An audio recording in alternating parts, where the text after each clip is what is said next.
संस्कृत भाषा क्या अपने आप में केवल एक भाषा है? क्या जो भी शब्द हम संस्कृत का बोलते हैं वो केवल एक व्याकरण का अंश है या उसके पीछे भी कोई और फैक्टर छुपा है?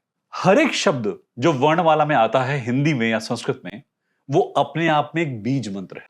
आपने कई देवी देवताओं के बीज मंत्र में कम, खम, गम, ढम, रम ऐसे वर्ड सुने होंगे। आपने सुना होगा कि हम उन अक्षरों पर कोई मात्रा डालकर या अंक की बिंदी डालकर उसका उच्चारण करते हैं। हनुमान जी के मंत्र, काली के मंत्र, दुर्गा के मंत्र, जब भी कभी हम ऐसे मंत्रों को सुनते हैं उनमें कहीं ना कहीं वर्णमाला के पूरे सिलेबल्स होते हैं। ये शब्द अपने आप में एक ऐसी फ्रीक्वेंसीज हैं जिन्हें अगर आप वैसे भी जप करें तो आपका बौद्धिक चेतना का स्तर बढ़ जाएगा।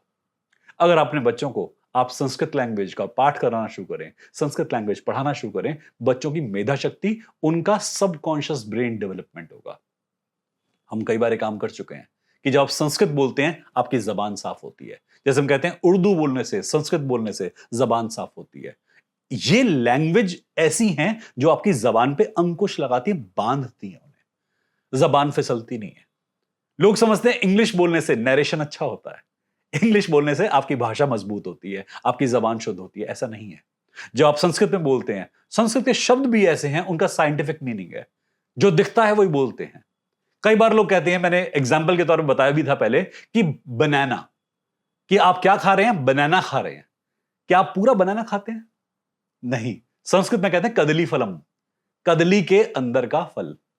तो हम जो चीज देखते हैं प्रैक्टिकली, जिसे एक्सपीरियंस करते हैं, हम वो बोलते हैं।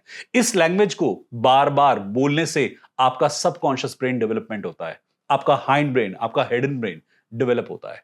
आपके अंदर ज्यादा दोनों ब्रेन के लेवल्स में कनेक्टिविटी एस्टेब्लिश होती है।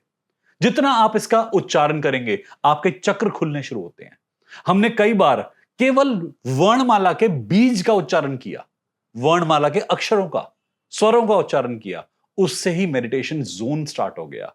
लोग ट्रांस स्टेट में जाने शुरू हो गए। मैंने कितने ही लोगों पर, डिप्रेशन के पेशेंट के ऊपर काम करके देखा, कैंसर पेशेंट पे काम करके देखा, और उनके ऊपर बहुत अच्छे रिजल्ट्स दिखाई दिए। आप अपने घर पर इन शब्दों को चैंट करके, इस भाषा का उच्चारण करके अपने आप को और मजबूत बना सकते हैं। अगर हो सके तो डेली का संस्कृत का कोई एक मंत्र सीखने का प्रयास करें या उसे चैंट करने का प्रयास करें।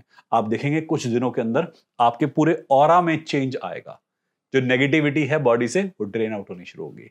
कई मंत्र ऐसे हैं हमारे पास में जिनका रेगुलर उच्चारण करने से आपके सेल रीग्रोथ तक करना शुरू करते हैं। ये भाषा बहुत गहरी है, पर क्या है कि आजकल ये पाठन में नहीं आती। लोग इसे प्रिमिटिव समझते हैं। लोग समझते हैं कि ये भाषा पुरानी हो चुकी है, एंशिएंट हो चुकी है। ये एंशिएंट है, इसीलिए ही ये गहरी है। ये एंशिएंट है, इसीलिए ही गहरे तक भी उतरती है। इसका पाठन करें, अपनी फैमिली को पढ़ने पर प्रमोट करें। हर हर महादेव।